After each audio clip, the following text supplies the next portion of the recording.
చెన్నై, లక్నో మధ్య మ్యాచ్. అంత 2 టీంలకి కెప్టెన్ ఇన్నింగ్సే గెలిపోవడానికి మధ్య తేడా. లక్నో చెన్నై మ్యాచ్ అట్లనే జరిగింది. అంత కొంచెం స్పీడ్ గా ఆడుంటే లక్నో గెలిచేది. ధోని ఆడినంత స్పీడ్ గా ఆడకపోయి ఉంటే చెన్నై ఓడిపోయి. వీళ్ళిద్దరు ఇన్నింగ్స్ లే గెలిపోవడానికి తేడా వచ్చిందనమాట. కానీ ఈ మ్యాచ్ లో అంటే లక్నో చెన్నై ఆడిన మ్యాచ్ లో నన్ను బ్లేమ్ చేయమంటే మాత్రం నాకు ఇష్టం లేదు ఒక ప్లేయర్ బ్లేమ్ చేయడం గానీ అంతనే బ్లేమ్ చేస్తా. తను బాగా ఆడలేదని నేను అన్ను. తను తీసుకో కుదురుకున్న తర్వాత ఇన్నింగ్స్ ని ఎక్సిలరేట్ చేయలేకపోయి. మనం పంత్ నుంచి ఆశించేదే అది. ఏదైతే వింత షాట్లు ఆడతాడు చూస్తే 200, 150 కనీసం టెస్ట్ లోనే T20 ఆడతాడు పంత్.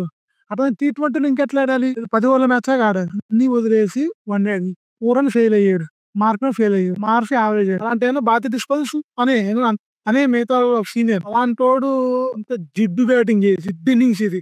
కోహ్లీను రోహిత్ శర్మ చేస్తుంటే ఈ జిడ్డు బ్యాటింగ్ తో టీం గెలుపుతుందని చెప్పి అమ్మా బూతులు దొబ్బాలి మరి సోషల్ మీడియా. అంత జిడ్డు బ్యాటింగ్ చేశాడు పంత్.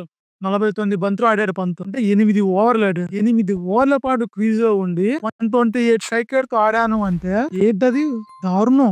తన అలా ఆడబట్టే వాళ్ళు 190, 180 చేయాల్సిన వాళ్ళు 166 చేయగలిగారు. 166 కే రిస్ట్రిక్ట్ అయిపోయారు. వీళ్ళు 180 ప్లస్ చేసి ఉంటే చెన్నై ఓడిపోయేది. ఎందుకంటే చెన్నై రీసెంట్ గా ఎప్పుడు 180 ప్లస్ స్కోర్ ని చేసి చేయలే కదా, ఓడిపోయేవాడు. కానీ పంత్ చాలా డ్రాగ్ చేశారు.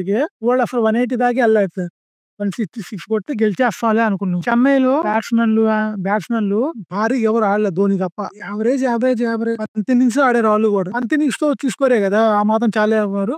చివరిలో ధోని వచ్చి 11 బంతులు 26 కొట్టంగా అయిపోయింది. ఆ డిఫరెన్స్ ని తను క్లోజ్ చేసేసి అయిపోయింది. అయితే ఈ match player of the match మాత్రం ధోనికి కూడా నాకు పెద్దగా అనిపించలేదు. ఓకే, మ్యాచ్ ఫలితాన్ని మార్చింది తనే చివర్లో. కానీ 4 ఓవర్లు వేసి 13 రన్స్ ఇచ్చారు 100 అలాంటి వాళ్ళకి ఇస్తే కొంచెం ఎంకరేజ్మెంట్ ఉంటుంది, ఎంకరేజింగ్ గా ఉంటుందని నేను అనుకుంటున్నా. ఇచ్చుంటే బాగుండేది. ధోనికి ఎన్ని చూసుంటాడు అంటే అట్లా దించి ఎన్ని ఆడుంటాడు. ధోనికి ఆయన నుంచి ఇవ్వాల్సిన అవసరం లేదు. 100 ఇచ్చుంటే పోయేది. తను అద్భుతంగా బౌలింగ్ చేశారు కాబట్టి ఏదంటే పంతకి ఇవ్వాల్సింది అనే మొక్కలు నచ్చినది. మీరు అనుకుంటున్నారు అంతవల్లే ఓడిపోయేది లక్నో అనుకుంటున్నారా, లేదంటే చిన్న అద్భుతంగా ఆడిందంటారు? కామెంట్ చేసి చెప్పండి. మళ్ళీ ఇంకో మంచి వీడియోతో ముందుకు వస్తాను. అప్పటి వరకు బై.